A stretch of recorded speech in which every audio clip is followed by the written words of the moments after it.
What's going on, YouTube? You're tuned in to the No Level Cap podcast. And this week, with rumors of next gen being on the way, we have to ask, are gamers ready for next gen?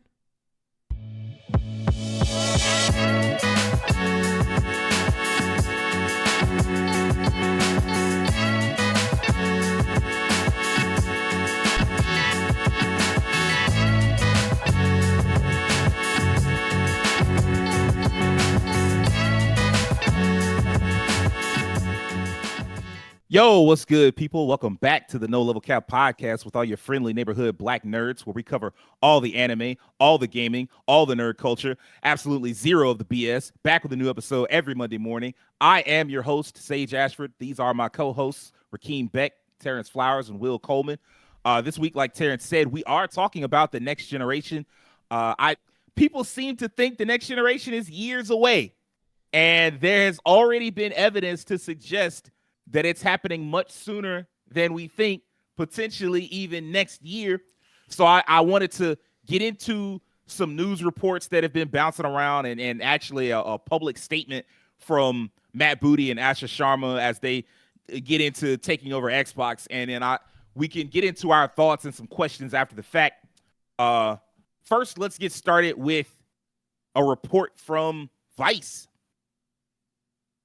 Entitled "The PS6 Handheld Was Recently Reportedly Shown Off to PlayStation Studios Recently." This comes from Brent Coop yesterday, so very fresh off the presses. A new leak claims that Sony recently briefed its PlayStation Studio developers on the PS6 handheld. If true, it means the long-rumored device is real. Here's everything we know about the PlayStation 6 portable that is launching in 2027. Back in 2025, we reported that a PS6 handheld had been leaked by hardware insiders. According to the rumor, Sony is going to be releasing two PlayStation 6 SKUs when it eventually launches. The first would be a much more powerful standalone home console, and the second would be a PS6 handheld that has its own GPU and memory. However, a recent rumor has surfaced online claiming that Sony has briefed PlayStation Studios on the PS6 handheld. According to Reddit, the leak supposedly originated from Click R3 podcast host Spawnwave. During a recent upload on YouTube, the host told its viewers that he had heard the PlayStation developers had been briefed on the next-gen portable. So that's the first thing. Like, there are already rumors that Sony and PlayStation is talking to third-gen development, not third, actually first-party developers, and being like, hey, man, this with the PS6 portable, probably giving a look at what the specs might be, what it's going to be capable of. And if that's true, it can't be that far off. And along those lines, I know everybody had been talking about the idea of PlayStation 6 being delayed. I think there was I know for a fact there was a report that said, hey, Sony's going to delay the PlayStation 6. And I don't think they specified by how much. I think a lot of people assumed it'd be 2028, maybe even 2029. However, I would caution against that because, and this is the second news report coming from WCCF Tech, PlayStation 6 reportedly won't be delayed due to RAM costs. Quote, it would cost more to delay than to pay extra. This comes from Francesco Di Mio on March 6th of this year. And so the PlayStation 6, which may not trail much behind Project Helix in terms of performance and could have a significant upgrade problem that may hold back games for long, will reportedly stick to its 2027/early 2028 launch window, despite rising component costs, as the financial penalty for delaying TSMC 3nm production far outweighs the current Ramageddon price hikes. TSMC being, of course, the people that make all the chips. Despite recent rumors suggesting a push to 2029, insider Moore's Law is Dead argues that Sony's production contracts with TSMC and the massive development costs already sunk into the system's Orion APU would make a significant delay extremely problematic. According to the report shared in the new YouTube video, Sony has reportedly already secured its 3nm manufacturing allotment from TSMC for Q2 2027. Pulling out now would be a massive issue for the Japanese company, as it wouldn't just result in a short delay, but would also make it lose its priority status, potentially bumping it behind other TSMC customers. Paying extra for RAM is not worth delaying something, quote, Moore's Law is Dead said in the video, highlighting that Sony has spent tens of millions over several years designing this specific APU, paying more for GDDR7 memory simply wouldn't be comparable to the cost of stalling a multi-billion-dollar production cycle. So when you think about it, that does make sense. These things, these companies, they operate on these specific timetables. I know, Keem, you work in production. You can speak to this. Like sometimes, like, hey, man, that order has to be put in months, if not years in advance. And if you pull out for whatever reason, you say, what? Don't I? That's what I'm saying. Like, cannot be delayed. So if you pull out, it's like, well, all right, buddy, like that's it for you. We move on to the next client, and we'll get to you when we can get to you. When we get to you. If we get back to you, depending on the if we get back to you. And I mean, Sony probably wouldn't have that specific problem of if we get back to you. But it would take probably some years of them being like, hey, man, we'll come back to you. And so, like, once you pull out, it's like, man, we don't know when other people are on the way. They want them chips. So that's the second report. And then the third report, and this is less of a report. This just comes straight from Microsoft. We Are Xbox, when they put this out April 23rd, from Matt Booty and Asha Sharma. And I'm just going to get to the part where Xbox will be where the world plays. What does Xbox become in this next era? Xbox will be where the world plays and creates. We will build a global platform that connects players and creators everywhere. Console is at the foundation, delivering a premium experience, and cloud brings that experience to any device. You can play anywhere you want, and your games, progress, friends, and identity stay with you across console, PC, mobile, and cloud. Here's the part that I really wanted to highlight. Xbox will be built to be affordable, personal, and open. We will offer flexible pricing, so it's easy to get started and keep playing. The experience will adapt to you, letting you customize how you play, helping you find what you'll love, and connecting you with the right people. And we will be open to all creators, from individuals to the largest studios, giving anyone the tools to reach a global audience and keep growing their games over time. So there was a talk that part of the conversation about Project Helix initially, which is Xbox's name for the next gen system, all that. Part of the conversation was that it was going to be as Devin would say, a premium console for premium gamers. And so with that in mind, it's like we were all picturing, like, once you hear that, you hear premium console, it's like, okay, so y'all talking about $1,000 at least. You talking about putting $1,000 out for a console, especially with the rising cost of RAM and whatnot. But now, exactly, Keem got the right reaction. But now they're talking about, we're going to try to make this console, Xbox is going to be affordable. And so I wonder what that looks like. I wonder, are they going to take a loss and turn the console into a loss leader? Or are they going to, this occurred to me as I was reading it, as they said, we're going to try to make pricing flexible. Are they going to try to turn it into a cell phone and have you on like a 4-year plan where it's like, yeah, man, it's $1,200, but if you're willing to pay $40 a month for the next 3 years, like, you can have it, like that type shit. There are some I don't know if the math works on that. Who would not mind doing that. That's already exists in some spaces, and people could buy now, pay later on it. Yeah. If I'm not mistaken, and the math does work on that, $40 a month for 36 months would be $1,400, which is more than what the console would cost, but also that tends to be how they work out. Like they put a little tax on it for you getting the product right. More money off of that. Yeah, exactly. I mean, like, if I remember correctly, Xbox already did something like that. They already had like a console, I think, with the Xbox, either the Series X when that came out, or when the Xbox, no, my bad, Xbox One X, the upgrade over the Xbox One. Either when that came out, or when the Xbox Series first came out, they were like, hey, you can do a payment plan and basically pay it off over time. So it would not be anything new. They'd just be going back to that and maybe promoting it a bit more. So, and to be fair, I mean, a lot of people buy consoles, at least back in the day, on layaway. That was like the way we did it when I was younger. Yeah. And even when I was in college, when I get my PS, I think my PS3. I got my PS3. That's when the GameStop put like $100 here, $50 there, boom, boom, boom, then bought it. And Same thing I did with the PlayStation 4. Just you pay it off over time. All right, so I think I've laid a bit of a case for the potential, not necessarily guarantee, but the potential for next gen to start next fall. Because the way that Xbox has been talking about next gen, it's like, hey man, they're looking at that as a very immediate thing.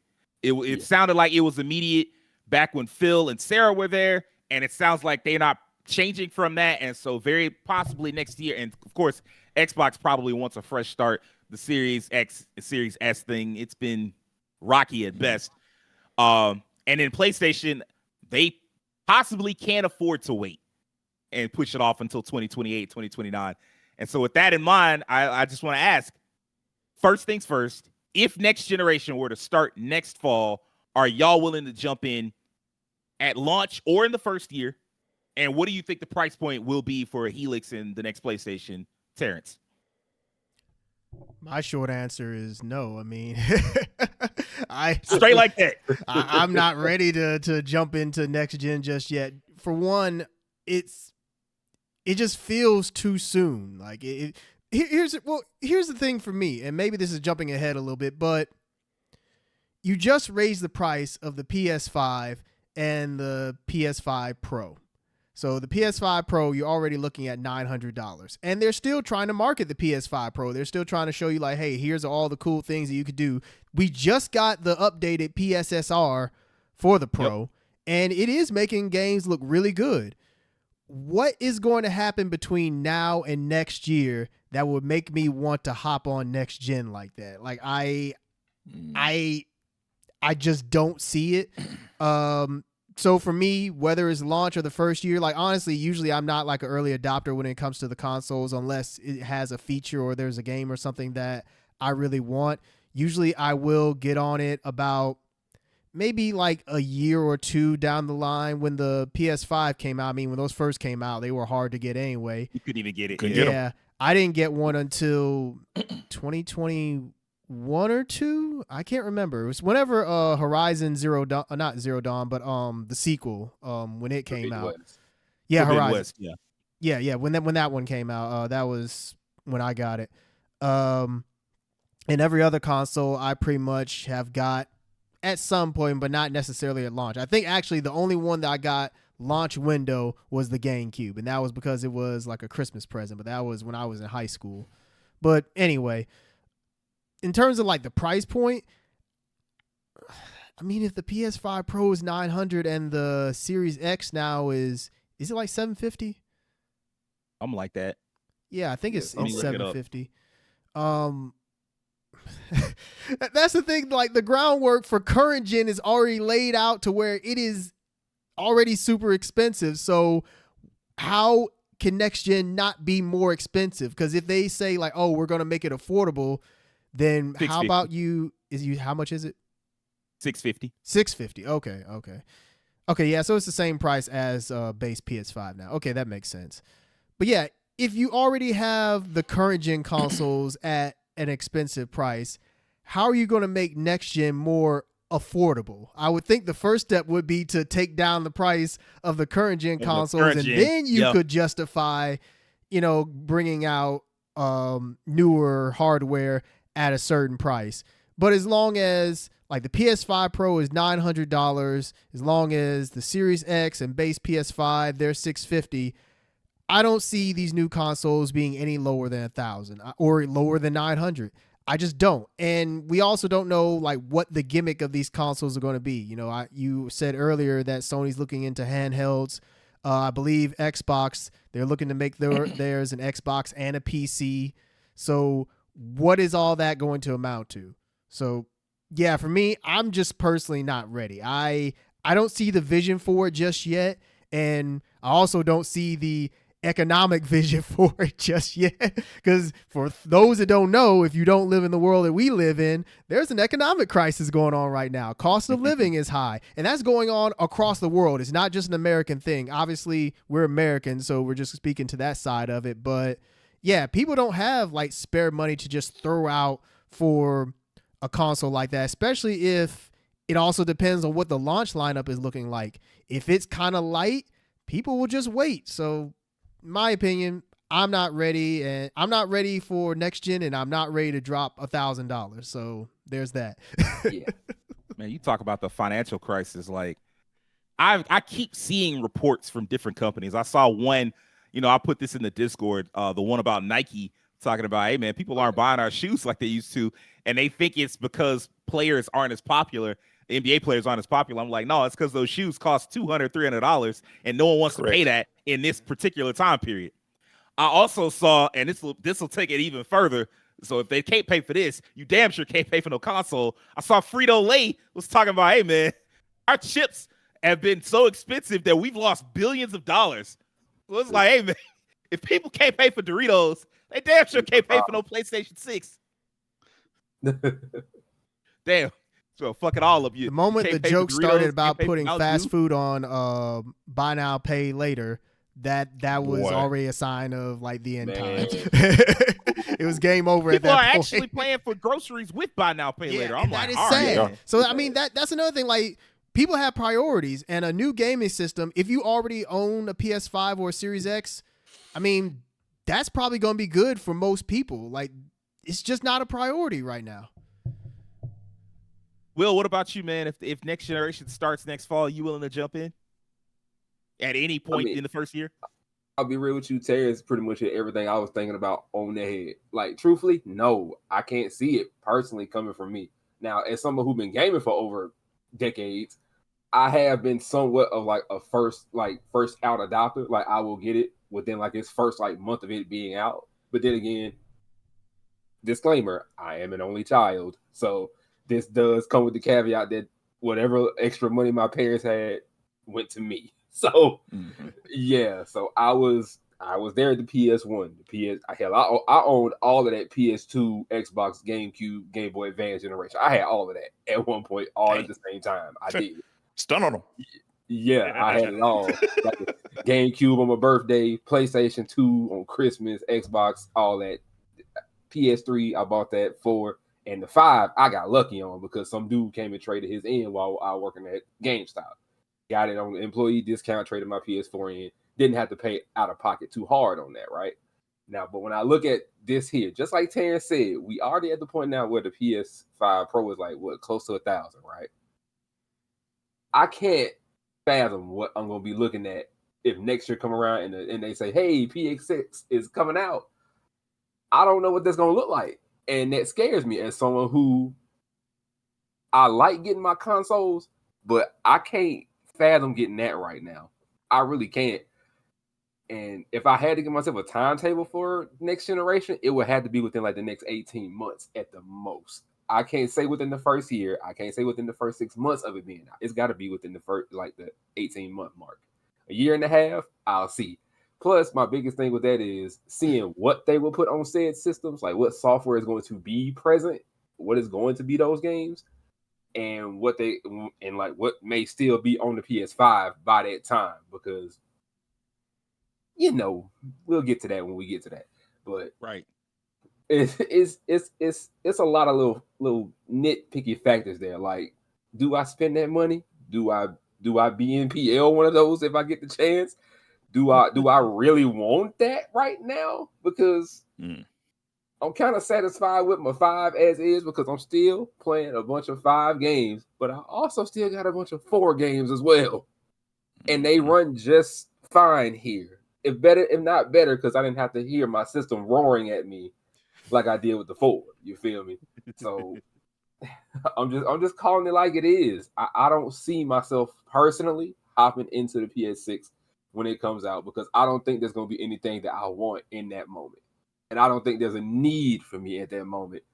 Because if it ends up being more expensive than what we currently got going right now, since they raise prices instead of lowering them like we've known history to like show, where in the later parts of console lifespans that they get cheaper for you to buy, I can't imagine what a 6 would look like. I can't imagine what that next Xbox or that Project Helix, I cannot imagine what those price tags would look like if they are to hit the shelves next year and they tell us new games, come get them. I'm like, I can't do it.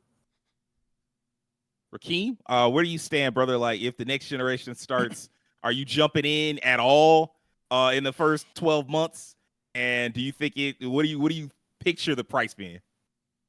In my brain, it feels like I haven't had my PS5 that long, but it's been since 2022. So it's been 4 years. First of all, I'm going to say it like this. I've never been an early adopter of anything. The last time I was an early adopter was PS2, and I was a child, so I didn't even buy the game. My parents did. My dad just likes tech, so he's an early adopter of a lot of new tech that comes out. Man, it just don't feel like it's worth it right now. I know we're kind of in these unprecedented times now with the older consoles actually going up in price because of the issues with GPUs and shortages and that nature. I'm going to need y'all to figure this out before these new consoles come out. All right, let's figure this out. Let's not keep these $1,000 consoles leading into the next generation to go up, because you know how businesses do. Even if the market goes up temporarily, if the market does regulate itself, that does not necessarily mean they're going to regulate it back. They're going to keep the prices where people are buying them at. If people decide to buy $700, $800, $900 consoles, that's the future we'll be looking at going in here. And at the end of the day, gaming is a hobby. I do this for leisure and fun. If it starts breaking my bank account, I will find another hobby. At the end of the day. There are other hobbies, plenty of them. Yeah. And also to that effect, I'm with Will on this one. Brother, I got plenty of backlog. I'm still playing Skyrim. Let me say that again. I'm still playing Skyrim and loving it. I got plenty of time. I ain't got to buy a console immediately. Heck, I barely ever early adopt anything anyway. Like PS3, I got in college. It had been out for like 5 years, maybe, I think at that point. 4 years. I think a lot of us all got our PS3s in college around the same time. Yeah. Because I got mine in like 2011, I think, when Ultimate Marvel vs. Capcom 3 came out. That's when I got mine. That's when I got mine. I got mine. 2010. Like, I think a lot of people started getting the PS3 as they slashed that price down to 300, and people were like, "Oh, you know what? I can do that." And what was the key word I said in that? Slashed the price. The price. So, on top of that, like, there was a period of time, like when I was a senior in high school, I was extremely busy at the end of high school. I was in so many clubs and activities. I didn't get in much. I had given my PS2 away to a kid in my church, and so I didn't have a console for like 6 months. The only reason I'm even still gaming is because I went to college. My dad bought me an Xbox 360. He just gave me one. If I didn't have that, I wouldn't have had a console. So I might not even be gaming to this day. That one decision my dad made kept me in gaming all then. But yeah, overall, let's go back to the original question. The affordability cost of this, the quality of games we're going to see at launch, all those determining factors, is too up in the air for me to say I'm going to definitively buy this. The only caveat to that is I am starting to notice with newer games, the optimization issues are becoming a problem. I don't have a Pro. I have a regular PS5. And if you want to play something that's a little more strenuous on regular PS5, it is noticeable. The optimization just isn't quite as good as if you had the Pro. I'm sure the Pro is better. I have a friend with the Pro. He tells me every time he gets a new game, how good it runs or how bad it runs and how he likes it, comparing it and things like that. And, you know, as long as the game doesn't break down or crash, like I had that issue with Jedi Survivor when it came out, I'm okay with it. I'm not a snob where clipping is gonna make me stop playing the game. It's gotta be really horrendous. But if I'm playing a Bethesda game, oh well, you know, I need all the GPU I can get. I need every GPU I can get. If I'm playing a massive open world game, I'm sure by the time Witcher 4 comes out, base PS5 is gonna be croaking. By that point, like it's gonna be upscale. But also at that point, we could talk about this. I mean, why not? At that point, I might have a full PC. I have a gaming laptop now, but I might have a full PC by then that could take care of that. But yeah, just the long story short, I just don't have that appeal right now. I don't know exactly what would entice me to buy day one PS6. It used to be so much fun waiting on new consoles. Like you know what I'm talking about. Like when we were kids, the joy of like, oh man, the new console, what it's gonna do, how our game's gonna look, especially like PS1 and PS2. That was like the one that like blew my mind as a kid. Because when I saw Final Fantasy X for the first time, I couldn't believe what consoles were capable of. It's a very different generation now. Now I'm looking like, okay, they added some more texture to the grass and some more sweat glands, and you know, you can play in 120 instead of just 60. Cool. The FOV is much better. You know, There's no load screens. That's cool. Like that's not the same, man. It's not the excitement isn't quite there anymore. The jumps haven't hit like that. Those jumps just haven't hit the same. And I don't know if they'll ever hit the same. I mean, we're just older now. So the things that, amaze us when we were kids are just not going to hit the same as when we're adults, because there's been so many minute changes to gaming as it's gotten. We've almost hit peak now. Like the changes, it's the same issue with cell phones, where like cell phones hit a level where the quality was so good, the average consumer was like, man, I'm good with this. I don't really need new features. I'm good. And then they had to become shittier and force us to buy them. I hope that doesn't happen to consoles. Yeah, but overall, man, just in general, I don't see myself buying a new console day and date unless something really drastic happens and the affordability can come back to somewhat normalcy. Even if it's like a little bit more, like, okay, now they're $650 instead of $500. I could do that. But $1,000? Negro, please.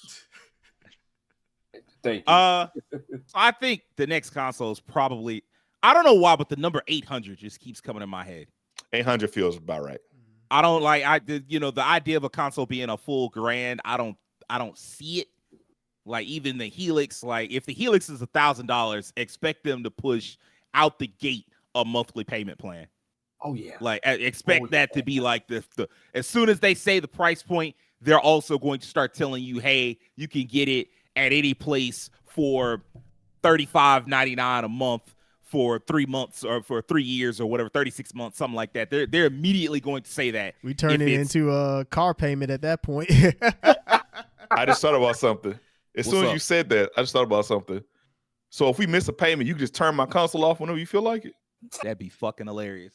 I mean, they can definitely turn your car off. Can they do it with cars? Hey, they gonna be repoing consoles. The repo man gonna come to your house and be like, all right, come on, give it up, man. No more games for you. Give me that. They can cut the internet off, and I mean, really, that's all that matters. Like, if they cut you off the internet, it's like, hey, man, you're not gonna be able to play no new games, especially if it's a digital console. Yeah, you'd be cooked. You be cooked. So, I mean, yeah. So I don't see, like, I definitely see 800 in my head. That's still more expensive than the Xbox Series X right now, but there's no reason for. I mean, it's gonna be more powerful than the Pro. So you would think it would cost more than the Pro does. You would think. But I mean, even that was like, I think that they just weren't planning on the Pro suddenly having a jump in price like that. And when a new console comes out, they're probably more willing to take the lumps, at least early on, and maybe take a little bit of a loss. I know PlayStation 3, when that launched, they used to take a huge loss. I want to say for the $400, for the $600 model, they were taking like a loss of $200 to $300 per console, just because they couldn't charge you the full price of the PS3. They were like, hey man, it's $599 and we taking a huge haircut on this. They probably won't do that big of a haircut, but I mean, like, I think I could see them being like, hey, it costs us $900 to put this together. We're going to charge you $799. And then we'll get it back off PS Plus subscriptions, controllers, actual first-party games, like all that stuff. We'll get it back off that because you're going to have to buy all that stuff from us anyway, so whatever. Because I seem to recall, I think it was with the PlayStation 4, all you had to do was buy either one game, a controller, or like a PS Plus subscription, and they were already in the positive. I think they were barely breaking even or maybe losing like maybe $10 or something like that at launch. And by the time you bought literally anything, they were plus. And so that, I don't know if they'll be able to get to that. I think they'll have to rely. And I think Sony said, there's something Sony recently said about like trying to extract more value out of their current user base. And I'm like, man, I know what that means. It's just, I don't know why I feel like I squeeze a little tighter on your wallet. They already have like the PS Plus subscription, different tiers, like the higher tiers for more stuff, and that you could argue like that's kind of a little bit exploitative. But it's basically like Game Pass. It is. It's a lot of exploitative. Those damn subscription tiers. That's what they did. Mm-hmm. And yeah, Keem, I agree with you. I'm a dumbass of both. I got PS Plus and Xbox Game Pass.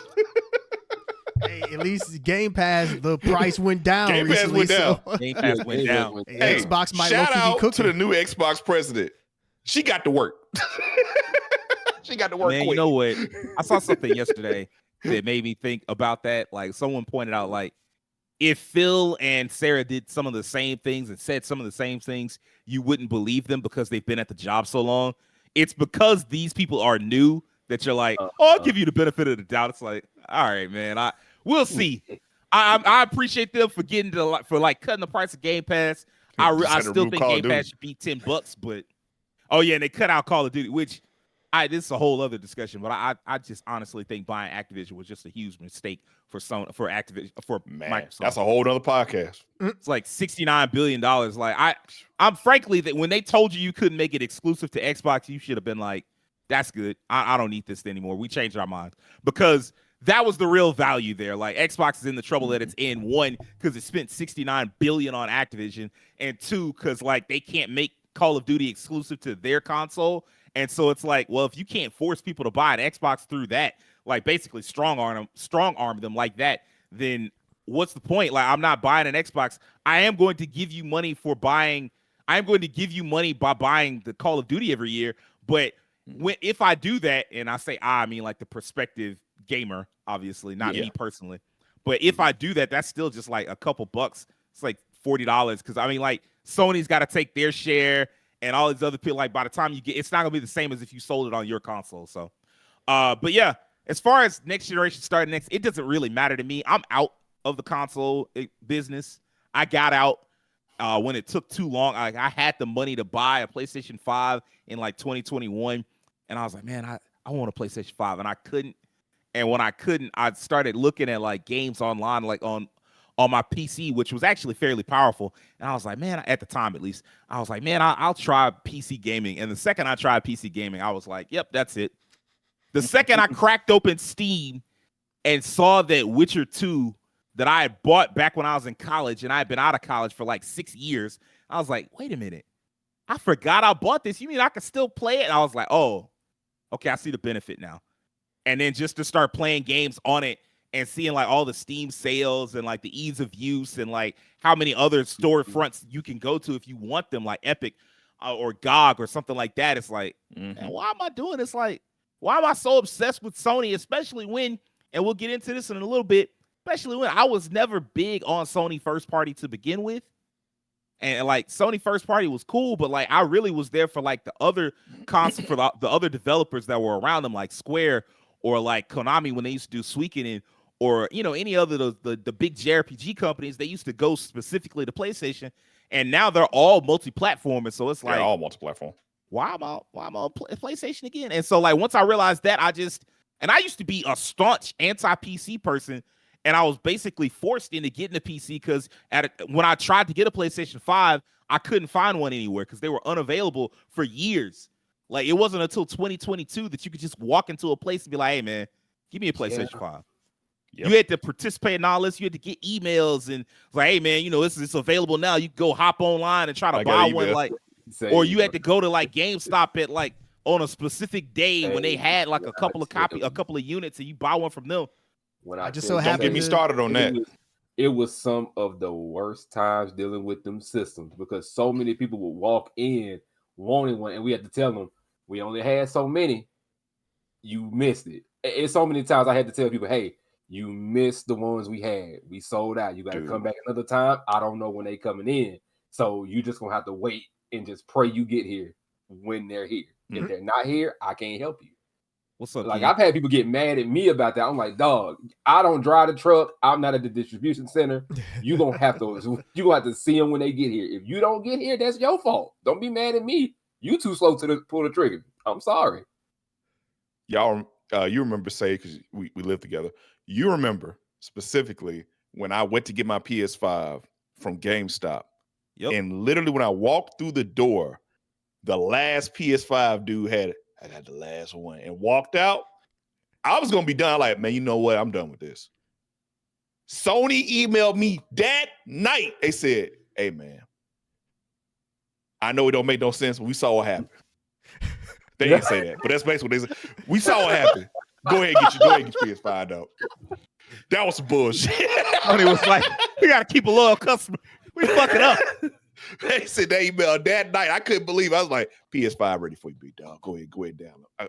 Appreciate you. Hit that button so you can get it right back. And I mean, like, I don't think that because like that brings up, like, I know Keem said the last time he was hyped was when he was a child, like when they went from last gen to next gen. For me, even last gen, I was hyped. Like in 2019, my brain was like, okay, well, what's the next console gonna look like, and how's it gonna go? And then like all of a sudden, we got smacked with the pandemic, and then they just had all the super shortages of consoles, and you combined all of that, and it was like, well, you kind of ruined the hype there. And now as we approach this new console, I'm like, God, I mean, like, hell, like I said, like to go back to what I was saying, it was just. You were just able to buy it in 2022. Right. And so really the gen feels like we on year 5 instead of year 7. And so like that in itself is a problem. Mm-hmm. And while we on the subject, let's go into the next question. One of the reasons it feels like this generation just got started is that the cross-gen period lasted forever. It did. In fact, they are still, when I do write-ups for certain video games and say, oh, this video game's coming out on like different websites, when I have to do that, they are still doing PS4 games for some games, like indie games and like JRPGs that can perform on lower hardware. They're still making PS4 games in 2026. That console came out in 2013. Do y'all think, like, I'm asking this, it's almost rhetorical. In fact, I'm gonna change the question. How long do you think we have to deal with cross-gen this time, Rakeem? Boy, they might as well make it a dual console. You be able to switch PS5 on PS6. Boy, first of all, Sony is notorious for having like these long cycles. Remember, PS2 had a long. We're still making PS2 games forever. Notoriously, a lot of developers made it towards the end of the gen. What you about to say? It was like, I remember. I know the two that everybody always thinks about that did come out really late, and they happened around the same time. And the PS3 had been going for a while. PS2 had God of War 2, I believe it was, and Persona 4 Golden. They both hit in 2008, and the PS4 had been out for like 2 years at that point. But that's still just 2 years. Like, we talking about now, like we on year 6 of the consoles, and they still talking about, hey, come play this PS4 game. Like, that's why there's no excuse, man. They know what happened. Like, we know. They know their user base. The PS4 user base is still really high. Even to this day. Yeah. Because we all went through the shortages, and like, of course, kids back then, they couldn't get the new PS5. They had to stick with the PS4s. And to be honest, like we said, we talked about this, Fortnite and Minecraft work just fine on PS4. So what they need to change. I think it's gonna be ridiculously long. I don't even know, like, until I see what the PS6 has to offer that is drastically different from the PS5, I don't even know particularly well why the adaptation needs to happen immediately. Like, you know, with cross-gen, there's always like that phase where you have the one games that are on both. That happened in PS5 with like the PS4, PS5 exclusive with God of War and Horizon and all those games, where you have like, this is a new game, but we're making it available to PS4 and PS5. This time, like, man, y'all might as well make it available off the get, because like, what are we like? How much of a jump are we talking about? That's what I need to see first. Right. If it's like such a big jump in tech or something revolutionary, where, hey, this tech has jumped up so much, a lot of these games just won't work on this console. That would be the only reason why they couldn't do the adaptation. Now, the other question is, I remember we talked about this a long time ago, that to me, backwards compatibility is got to happen now. Oh, yeah. How much backwards compatibility is PS6 going to, or I'm talking about just PS6, but the Xbox console as well. How much backwards compatibility is going to be available on these consoles day one? Is it going to be more limited? All that shit is backwards compatible right now. So it's really just PS6 that you got to ask about. Well, really, Xbox said everything's an Xbox. So the old Xbox is also an Xbox to them. Shoot, they might be good. PlayStation might be like, hey, look, man, you can adapt these games, but after that, they still can't figure out PS3. Like, PS3, they made that console so different that you can't run those games on any other platform, like the physical disc. Nope. Like, I still can't run a PS3 game on PS4 or PS5. So, yeah, it's that cell architecture. You know? Yeah, bro. They hyped up and it hold them for years, and it's holding us now. So yeah, it's back when those guys, like, when they had those, like, I guess they still got those guys who make the console creators, and they just so like, oh man, I got we did the studies and the tests and all this. The specs go like this, and we decided to make the disc like this. Like those dudes treated like art, like an art form. So to them, mentally, it's like they want the best specs this way and this and that. And to us, we're like, all right, man, can they play the games I want or not? Like, I don't really care about the specs. That's cool. I always like to watch the video. You know, the videos come out where they show the creator of the console talking about the console. I actually like those because it's good to see the people behind who make stuff.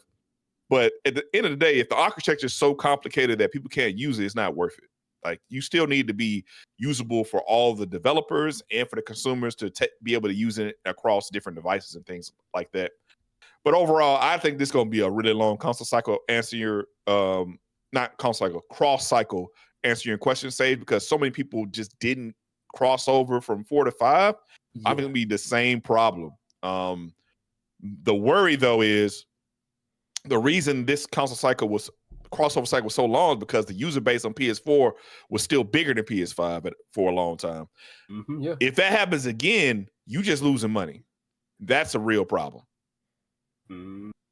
I will go a little further and say, I wonder how much work it's going to be to even get third-party developers to come develop exclusively on a next-gen console. I wonder if both PlayStation and Xbox will largely be on their own when it comes to developing new games for a while, because a lot of games now, like y'all saw that report. I think it might have been Jason Schreier. I don't know. It might have been another reporter, but it was basically just saying, hey man, the average game costs $300 million now. Like, that's the average cost of a AAA project. $300 costs more million. than movies now. Yeah, exactly. They cost the cost of a blockbuster movie. And when you cost what a blockbuster movie costs, you need the widest install base possible. And so if the PlayStation 6 and the Project Helix, Xbox's Project Helix, are $800 to $900, and the install base isn't as big as third-party console developers want, Capcom, Square, Ubisoft, EA, all them people, they might be like, hey man, I don't have a next-gen exclusive for you. I have cross-gen for you, because I need to sell to as many people as possible. I'm selling to PC. I'm selling to PlayStation 4 users. Well, not PlayStation 4 users, but I'm selling to PC, PlayStation 5 users. Go ahead and sell the PS3 users while you're at it. All right, man. If you a PS3 user, it's time. It's time to give up. That's wild. It's not a gamer no more. If they find themselves developing PS3, bro, them folks might have PTSD flashbacks, because I heard that was jet engine coffin. It's about to explode on you. You don't even know. But I mean, like, they got to develop for PC and PlayStation 5 and Xbox Series and possibly Nintendo Switch 2. And that's something to consider as well. Like, a lot of these consoles, as the Switch 2 continues to get more popular, I can easily see a world in which it's like, hey man, the specs are limited by the Switch 2, brother. And so, like, PS5 is going to be the limit, probably, because PS5, I believe, is still technically more powerful than the Switch 2. And it is. PS5 Switch, it is. Yeah, I know it's newer architecture, and when you have newer architecture, there's things you can do that you can't do on older architecture, but even still, raw power, the PS5 is stronger. So, like, I mean, if the limit is PS5 Switch 2, like, why am I making PS6 Project Helix graphics? Like, what's the fucking point? Like, I'm going to try to make it to sell to the widest install base possible, because also all the PC gamers don't necessarily have the giant super rig. So what now? Like, I'm not going to waste my time on that. What's up, King? Also, shout out to Nintendo for always getting out of the way of this, because their console is already out, so I don't have to worry about this. On top of that, 550 or whatever it is. If those new PlayStation consoles and new Xbox consoles are too high, and there's enough crossover on that Nintendo Switch too, games like, shit, I'll hang out with Mario for a little bit. I can still play Yakuza and play Fortnite, and shoot, let's hang out with Mario too. Get some Mario in there, man. You know, it's funny because people talked about how expensive the Switch 2 was at launch, but now it is the least expensive console out of all. It was always cheap, and people were always comparing its price to the previous Switch. But the gap between the Switch 2 and what the current consoles cost is insane already. And imagine if they come out and, like, the PS6 is $800 and the Switch 2 is on the store shelves at $450. Like, hey, man, you're gonna get destroyed. I'm gonna finna get be just like what moited. Team said. It's like, hey, man, I'm finna become friends with Zelda and Link Man, and I always Smash want to play Brothers. Xenoblade. Shit. I'm finna hop in this cart and go around Rainbow Road. What the fuck you mean? Like, I'm not paying you $800 and it's a $450 console that has most of the major exclusives. Like, I mean, most of the major third-party games. Like, I'm just not doing it. Sure does. So I can play Cyberpunk on Switch too. Shit, I'm good. you sure can. Terrence, what about you, man? What do you think? How long is cross-gen gonna stick around this time? I mean, honestly, it depends on what kind of gimmick this generation has. And that's kind of another thing is that what can they really do with this one other than make it better 4K? Because 8K is out of the question. Yeah, like it really is just going to depend on if there is a gimmick with next generation. If Sony saying that, I want to fold 6K. in the other question that we have as well, because it is basically the same topic. Okay. Do we even need graphical improvements anymore? Because like more and more younger fans are gravitating on titles that can run on weak hardware. Valorant and Fortnite. I don't know if y'all ever looked up what the specs are for Valorant and Fortnite. Them bitches Nothing. can run on a toaster. Yeah. They can run on everything. And indie games, you know, I always make the joke. RDC had that one video, Stickman, and I promise that's what a lot of indie games look like now. They look like Stickman, and they be selling 1 million, 2 million copies. What was that one game, Keem? The golf game? Yeah. Super Battle Golf. Super Battle Golf. And that became a hit. Like it really does feel like more and more developers are unable or unwilling to push the limits of hardware outside of rare occasions like the ones that the consoles where they cost $300-400 million. And so, like Terrence said, what is the gimmick? Do you even want or need a more powerful system?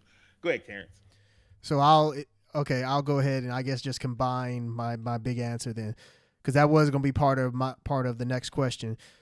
My thing is, honestly, I thought, and I know we discussed this in an episode way back. I honestly thought VR would be farther along than it is, and with that not being adopted the way that I thought it would, that's obviously not going to be the gimmick for this gen. And No VR, honestly, is probably not going to be a gimmick for like years to come because just it's not there. The adoption is still seen as, when I say gimmick, I mean like the feature that is going to stand out. And VR is still seen as like a gimmick in terms of like, oh, it's a neat party trick, but it's not something that's really necessary. And as a result, folks are just not adopting it like that. That and also just the tech isn't there that makes it easily accessible. Like the best thing that we have is the Apple Vision Pro, and that's like stupidly expensive. And even that people haven't like figured out in terms of getting it to like the mainstream. Another thing is that like the evolution of TVs usually determines how powerful a console is. Like we went from, regular like before CRT. The CRT. I was gonna say before those. Whatever the TV was before that one, because then that's what you were playing the NES, the Genesis, and all that on. Then you went to the CRT for, of course, like the PS2, GameCube era. Then we went to the HD era where it was like 720, getting into 1080p, and then we went to the official HD era /4K. And now we're in the 4K era, and yes, 8K is available, but nobody's buying 8K TVs like that. No one, because nobody's making 8K footage like that. It's stupidly expensive. Nobody's making 8K games. That's insanely expensive. So there's the cheapest 8K TV on Amazon is $1,800. Yeah, so there's just no adoption for that. So consoles have no reason to go in that direction. As a result, it's not easy to see what direction these next-gen consoles can go in. To me, I think the only thing that would make it worth it is if they run every game 4K 60 at minimum. That's the only improvement that I can see. If it doesn't run 4K 60, it's not worth it. Because, I mean, the consoles we have now, they don't run all games 4K 60. The PS5 Pro, as powerful as it is, it still doesn't run every game at 4K 60. It'll run them better, but that's still not the baseline. And, yeah, in terms of like cross-gen, I still think cross-gen is going to exist, and if there's no like gimmick that separates the PS6 from the PS5, then yeah, I feel like cross-gen is definitely going to happen. Yeah, that's just my thing. I just don't see how next gen can be that different from this gen. That's really the thing that I'm struggling to wrap my head around, is especially if Sony's talking about making a handheld. How is that going to be more powerful than a PS5? Even like the Xbox ROG Ally is not more powerful than the Xbox Series X. So that's a good point. I don't see it. Like they're going to have to show me. They're going to have to show us, like prove to us that buying a PS6, regardless of whatever it is, handheld, console, whatever, is actually going to be worth it. The only thing I could see, which at that point, I feel like you should just, once again, just go get a PC, is if they do it like PC where, you know, you have different graphics cards, because you still have people playing 1080 games in 2026. You have 1440p gamers. Then you have the 4K gamers, and they're running them at different frame rates based on their graphics card and everything, and, you know, the RAM that they have in their computer, etc. If they make next gen like that, where there's different versions of the consoles, where like, hey, you have the 1080p one, you have the 1440p, you have the 4K, etc., then maybe I could see the difference there. But then you're like splitting hairs. I'm gonna say also that's not gonna work, because Xbox is already doing that with the Xbox Series S. True. And it's been an albatross to a lot of developers. Like, a lot of gamers tried to push back against it and say, oh no, the Xbox Series S can run anything. And multiple times, multiple developers have been like, this is a pain in the ass. Yeah. And it's not like games are coming to Xbox late because Xbox is like, hey, you need to have it run on the Series S and the Series X. And they're like, fuck, that's extra work. And so you have to delay it. And so it doesn't come out when the PlayStation 5 version comes out and the PC version comes out. And it's like, man, that shit's not the reason one of the reasons consoles work so well, because they damn sure aren't. It isn't the ease of use anymore where you just put the disc in and it plays. That shit over with. It's always a billion different updates you got to download and all this other shit. Updates to the console, firmware, updates to the actual game that you play. So all that put the disc in the console and it just worked. That shit over with. But the other thing that made consoles so good compared to PCs is that it all had one standardized spec. And so you knew the developers knew, like, okay, it needs to run on this, versus like, okay, I got to make it for this and this and this and try to make it scalable to all these different levels. That shit is a pain in the dick. And I'm sure that a lot of developers just do not want to do that. So yeah, I understand. I'm not disagreeing with you. I agree that that's an idea that they can have, but it also feels like they tried that idea and it's like, man, that shit didn't work how they wanted it to. No, honestly, that's also. No, go ahead, Ricky. That's also the reason that original Steam machine died. Remember that old Steam machine they tried with the different types? There were like so many of them at different specs, and I was like, this is not going to work. I mean, those are all very good points. Like, yeah, I actually don't disagree with that at all. That I feel like that does blow that idea out of the water. And so as a result, it just goes back to my original thought. Like, I just don't understand what next gen is going to be and how it can appeal to us. Like, how you can make it different from the current gen that we're in. How you can make it more powerful, but less expensive, and also something that people want to buy. I just don't see that in the timeline that we're in right now. Like, it's just... Welcome to marketing. Yeah, it's just not possible. Like, that is what marketing is for. I mean, shoot, any amount of marketing, I don't think it's going to be able to like cover up the flaws in all this. You gotta make it look good, baby. That's all it is. You finna have to lie your ass. It's not gonna be enough to be a regular marketer. You finna have to lie your ass off to make this shit work. Because I mean, they're gonna start putting. Just make it. You can put stickers on it. Inevitably, there will be someone that's hilarious. Inevitably, there will be someone in the comments saying, "Nah, people are gonna buy it, and y'all gonna look stupid and this and that." Let me clarify something. There are enough early adopters that are willing to pay any price within somewhat reason. So, I mean, like if they launch a PS5 for $2,500, that you probably won't get anything. But if they launch a PS6, my bad. If they launch a PS6 for $1,200, and the Project Helix is about $1,200, or if they're both about $1,000, there are enough early adopters who will show up and make that bitch look popular for about 6 months.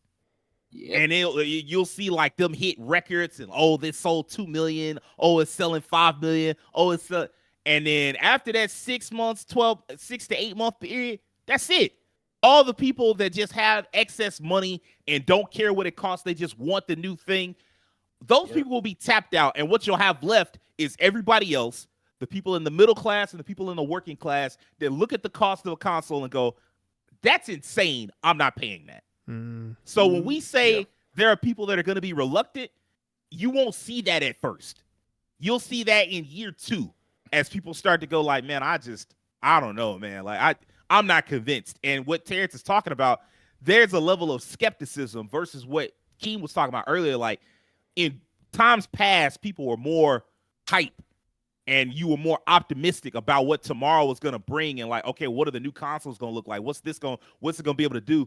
And now it's like, man, basically exactly what Terrence said. You have to show me. Like, I'm not seeing it right now. I'm not like, people are not seeing it. And they're just going to have to like, I don't know what the thing is. Like, I know there's a rumor that Venom might still be coming out. And if it is, it might be a cross-gen game. And then Spider-Man 3 might be a full-on PS6 game. And I'm like, that's cool. That's not enough. Yeah. And I fuck with Spider-Man the long way. That's my guy. That's one of my favorite superheroes. That ain't enough. Like, you gonna need way more than just Spider-Man. And Spider-Man, just to be clear, that's the most popular superhero in the world. He is the most popular superhero, period. And I'm gonna say it again. That ain't enough. You're gonna need way more than just it's not enough. You few solid games, but it's not enough. Exactly. A few solid games, but it's not enough. Like, I don't know how to say this, but the most popular superhero in the world that gets like a 85 game, or his games get like 85, 86 on Metacritic, that ain't gonna get it. You're gonna need more than one game like that. You're gonna need more than 2. Like, you're gonna need a ton of games. Because I was a bit of a graphics snob. Once I saw the PlayStation 4, I was like, man, I can't go back to these PS3 graphics no more. I told myself PS3 was good enough, and then as soon as I played PS4 for like 6 months, I said, that ain't gonna get it. Now I look at PS5 graphics and I look at PS4 graphics and I'm like, whatever. That's not good. Like, when you talk about somebody that was a graphic snob at one point, like, I can't go back and play PS2 games. Them shits look like ass to me. And there are a ton of people that will not say that. They'll be like, hey, man, I can go play a PS2 game right now. I'm not doing it. I can't. It look weird. If I'm doing it, I'm always forcing myself. But now I look at PS5 games and I'm like, what's the difference? It's like, whatever. Like, it's the jump. The diminishing returns have finally caught up to you. And worse than that, you've now raised a generation. Well, I say you. I mean, in general, there have been a generation of gamers that have been raised on games that don't look like the best game ever. They don't have to be Last of Us Part 2. They don't have to be Ghost of Tsushima. Like, they can play Valorant and Fortnite and Marvel Rivals and all these other games and be like, yeah, that's enough. And then they play Stickman and be happy. Like, a lot of these gamers, they came up on Minecraft and Roblox. So you need to be aware, like, and part of the problem is not like there are some gamers that are old and getting older that are like, hey, man, I need the next gen to look amazing, this, that, and the third. And ain't enough of them. And also, sad to say, they dying out by nature, because that's what happens to humans as they age. But then also you look at it and it's like, man, these young people, they don't want. They like, oh, I can just play this whatever and be happy. And the other side of it is the developers. The developers are like, man, I want to make the best looking game ever. Like, okay, cool. Who are you selling it to? Somebody. Who wants to, like, an increasingly older group? Because, like, I think there was like a stat that came out not too long ago that said 16%. 16 times the detail. Not for real. 16% of gamers buy more than one or two games a year. That's it. And that number is only going to drop as time goes on, as more people get into games, because they got the one game that they're going to get. They got the ball and gun games, or they got the free games that they're going to get. And then that's it. They out, bro. Like, they've gotten everything that they want. And so you trying to make the game, it costs $500 million and look like real life and runs at 8K, 240 frames a second. And it's going to have to you have to charge $90 for it. and it's gonna sell to 3 million people. Does that sound like the future that you want? The last thing I'm gonna say is so that came off screen. I promise it did. The last thing I want to say in regards to what you talked about earlier about marketing, Rakeem, when they were trying to market the Pro, notice that so many people were like, what's the difference between the PS5 and the Pro? We're just now getting to the point where you have some people being like, okay, there's a difference, but for some people, it's not enough of a difference to make that jump yet. So if the PS6 doesn't have a jump, we're going to be at that same question again. It's like, what's the difference? Because I wanted to get the Pro, and I've even think about it recently. Because like, dang, there are some games now where I feel like the Pro would give me way better benefits for playing it. But I'm like, man, this Pro is so expensive. Like, I like, what's the trade-in value for a PS5 for the Pro? I don't even know how much you get off of just selling your PS5 to get the Pro. I can't go to GameStop no more. Our GameStop gone. Yeah, y'all going too? Yeah, they closed that bitch up. Damn. I don't even know where the nearest GameStop would be. The other GameStop is like by the Walmart. I ain't gonna say our location because you never know. But the other one, I can tell you. I can tell you after stream. Hold on, the other one. It's another Walmart y'all never went to. Okay, I think I know. I actually think I do know which one you're talking about. I am curious about this, so I'm going to ask off stream. But yeah, that's crazy. Like, and then that's another thing. Like the trade-ins, like that's kind of going away. All the ways of making a console cheaper are going away. And then just like imagine, it's really only going to take one more generation because kids, you know, they wasn't around for it. And then by the end of next gen, you'll be able to look at a kid in the eye and say, you know, consoles used to get cheaper. And they're going to be like, yeah, whatever, old man. Man. Because already, like, there was a time that consoles used to go down to $99. Remember those days? I remember being able to get a GameCube, get your lunch pail for $99. Yeah. PS1 was $99. The GameCube was $99. I think the PS2, if it didn't get down to $99, it got down to $129. Like somewhere along that way, yeah. And now, like I think the PS3, it got down to like $250. No, $200. It got down to $200. The PS4, that motherfucker never really went below $250. Now the PS5, it's like, oh yeah, we not going down, we going up. It's like, all right, going up is crazy. That's the PS2 right there. Yeah. Yeah, man. Going up is crazy. It's just insane. Bruh.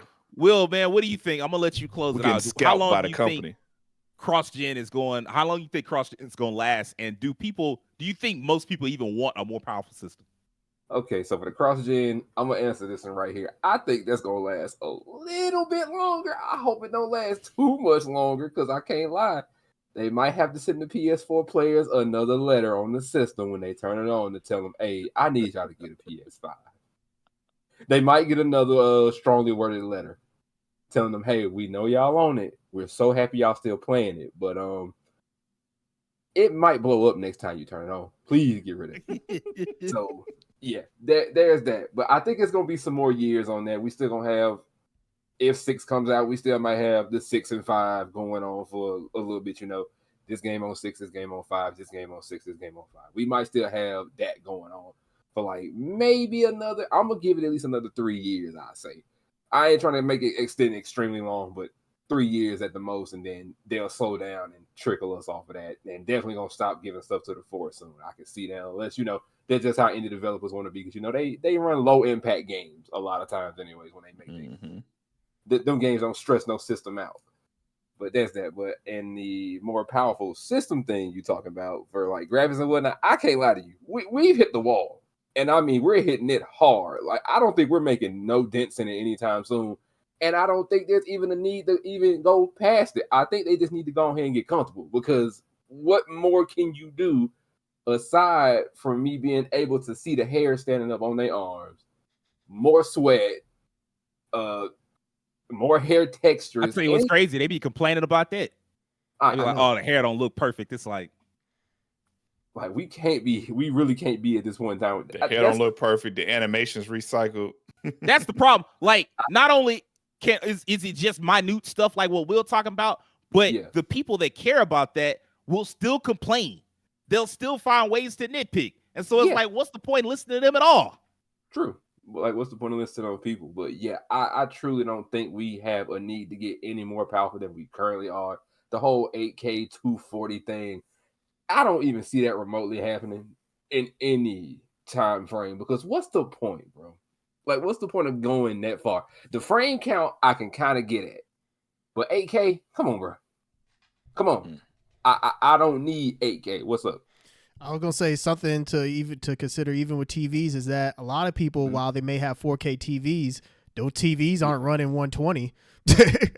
Yeah, hell no. They'll run 60 at most. That's it. If you have an OLED, you might get to 120, but a lot of people don't even have OLED. Those things are super expensive. So yeah.